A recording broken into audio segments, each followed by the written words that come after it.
خدا اور محبت میں تو ماہی کے سارے کام کرتے ہوئے فرحات یہ سمجھ رہا تھا کہ جو وہ جذبات اس کے لیے دل میں رکھ رہا ہے شاید ماہی بھی اس کے بارے میں ویسے ہی جذبات رکھتی ہے۔ اسی لیے تو وہ یہ فیصلہ کر چکا تھا کہ شادی کے بعد وہ سب کچھ یہ ساری باتیں اس کو بتا دے گا کہ اس کے دل میں ماہی کی بہت زیادہ جگہ ہے اور وہ اس سے بہت محبت کرتا ہے۔ اسی لیے وہ اپنے جذبات کا اظہار کرنے کے لیے بہت دگ و دو کر رہا تھا کہ کسی طرح ماہی کے ساتھ اکیلے میں ایسا موقع مل جائے کہ وہ اس کو سارے جذبات بتا کر اس کے بھی دل میں اپنی جگہ کے بارے میں تعین کر سکے۔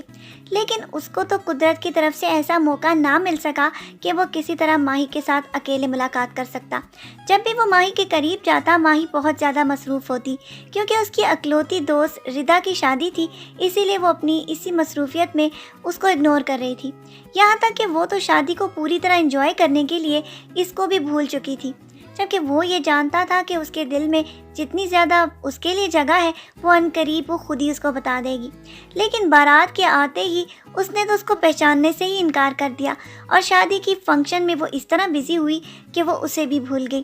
اسی لیے تو وہ بہت زیادہ پریشان ہوا کہ کہیں ایسا نہ ہو کہ وہ وہاں سے اسی طرح شادی کے بعد رخصت ہو جائے اور وہ اپنی محبت کا اظہار ہی نہ کر پائے، جبکہ اس کے دوست بھی اس کو بہت زیادہ اکسا رہے تھے کہ کہیں ایسا نہ ہو کہ تم اپنے جذبات کا اظہار ہی نہ کر پاؤ اور اس کی شادی میں بھی اسی طرح تمبو کناتے لگاتے ہوئے نظر آؤ۔ یہ ساری باتیں تو اس کے دل میں گھر کر گئیں، اسی لیے اس نے بہت جلد کوشش کی کہ میں کسی طرح ماہی کے سامنے اپنے جذبات کا اظہار کر دوں، لیکن ساری شادی میں ماہی اتنی زیادہ مصروف تھی کہ اس کو موقع ہی نہ مل پایا، یہاں تک کہ اس نے یہ فیصلہ کر لیا کہ اس سے پہلے ماہی واپس چلی جائے وہ اس کے کمرے میں جا کر اس کو ساری حقیقت کے بارے میں آگاہ کر دے گا، تاکہ ماہی کو بھی معلوم ہو جائے کہ اگر اس کے دل میں بھی اس کے لیے اتنی ہی محبت ہے تو وہ اس کو جان لے۔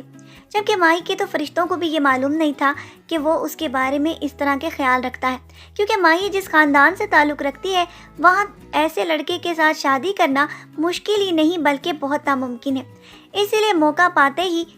فرحاد اس کے کمرے میں چلا گیا اور وہاں جا کر اس نے ماہی کے ساتھ اپنی محبت کا اظہار کرنا شروع کر دیا، جبکہ ماہی نے تو اس کی بات سنی ہی نہیں۔ وہ اس کی حرکت پر اتنی زیادہ غصہ ہو گئی کہ اس نے غصے میں آ کر اسے یہ کہہ دیا کہ تمہاری ہمت کیسے ہوئی کہ تم میرے کمرے میں اس وقت آ گئے، لہٰذا بہتر یہی ہے کہ تم میرے کمرے میں ابھی اور اسی وقت نکل جاؤ، ورنہ میں تمہارے ساتھ بہت برا سلوک کروں گی۔ فرحاد کو تو ماہی سے یہ امید ہی نہیں تھی کہ وہ اس کے ساتھ اس طرح کا بیہیویئر کرے گی، جبکہ وہ اپنی پریشانی میں اس کو اپنی بات ہی بتانے سے رہ گیا کہ وہ اصل میں اس کے کمرے میں کیوں آیا تھا۔